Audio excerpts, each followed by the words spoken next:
Twitter, Bangalore Nights, Toastmasters.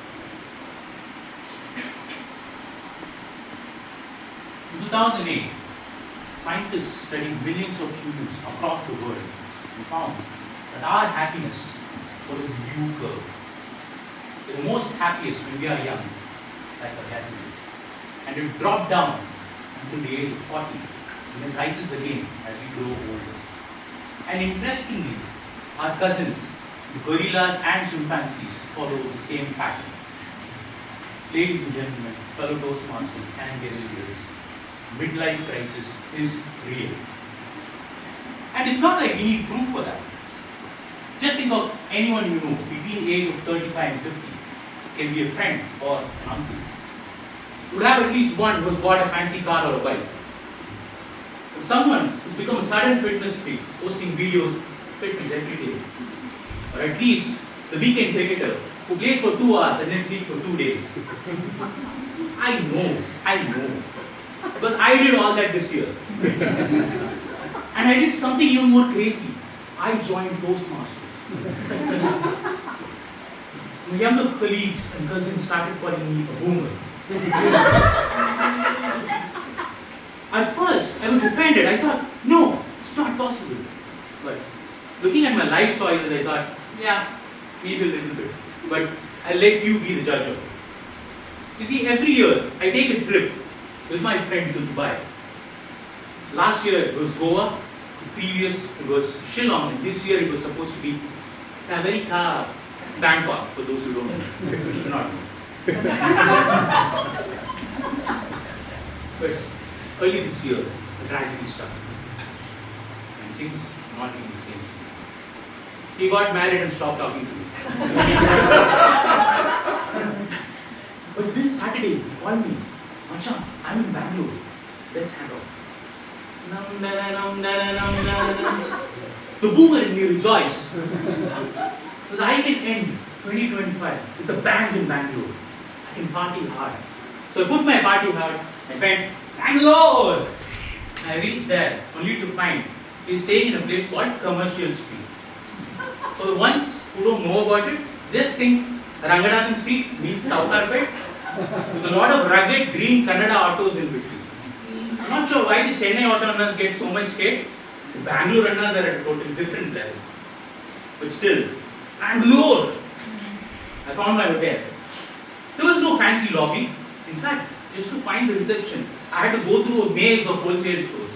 And it finally led to an alleyway like this, with a pan-stained elevator. Bangalore. I went up, and it was completely understaffed. My receptionist was our housekeeping guy. I still had my hopes up. I opened the room, expecting a bachelor pad, and I found a lot of shopping bags and tags there. That's when I realized he has not come to party or for a vacation. He has promised to shop for all his family just to get permission to come and meet me. The whole day, I carried his shopping bags. We shopped at least till 11 p.m. And finally I lost it. I said, Machan, let's go to Koramangala. That's the party place. And he hesitated and said, oh, let's go. And we went there. We reached it around 12. Only to be denied entry into all pubs. It was couples only. And boomers like us stood no chance. I wanted to tell I was a couple, but he was very. And even the small clubs that gave us access was too loud, too young, too sweaty. What looked fun on Instagram was not fun in real life for me. So we chucked it. We walked out. We had biryani at 12 a.m. and took an ice cream. Why? His wife doesn't allow him to have ice cream after 7 p.m. This was his fetish. When we got the ice cream, we stood on the road and we were watching police clear the crowd.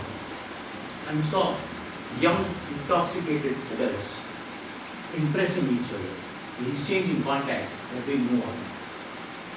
Trust me, it's primal entertainment bigger than Big Boss. A few years back, that would have been us.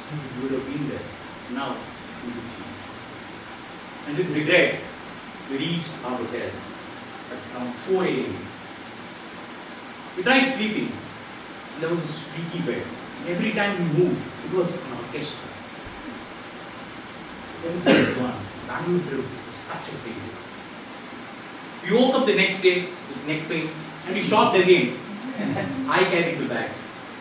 And finally, I dropped him in the airport around 8 p.m. and returned to the same commercial street late in the night around 11. The chaotic street of the morning suddenly calm. It was dark and cold. Just outside my hotel, I saw it. Under the dimly lit yellow streets, I saw a makeshift badminton net tied across the street and adults playing with it. I walked close by and realized it was the same hotel staff I was abusing for 2 days. But I asked him, brother, can I join? He allowed, and I played a couple of rounds. And that night, I slept peacefully on that same squeaky bed. Because I had an interesting revelation. I realized that these underprivileged men, in spite of all their troubles, found joy in what little they had. And playing there, hitting that shuttlecock, made me feel young again. It fed my inner child. Maybe midlife crisis isn't about staying young or relevant. It is about feeding the inner child in you. Because only at this age do we realize what really makes us happy. Because just now we are wise. In this new year, I invite you all to start embracing your human self. Because only that will feed your inner child. Stop worrying about what others will think. Start living. Stop chasing the accepted path and live your own. After all, as the great actor Robin Williams said, you're all given only a tiny spark of madness. And if you lose it, you're nothing. Toastmasters.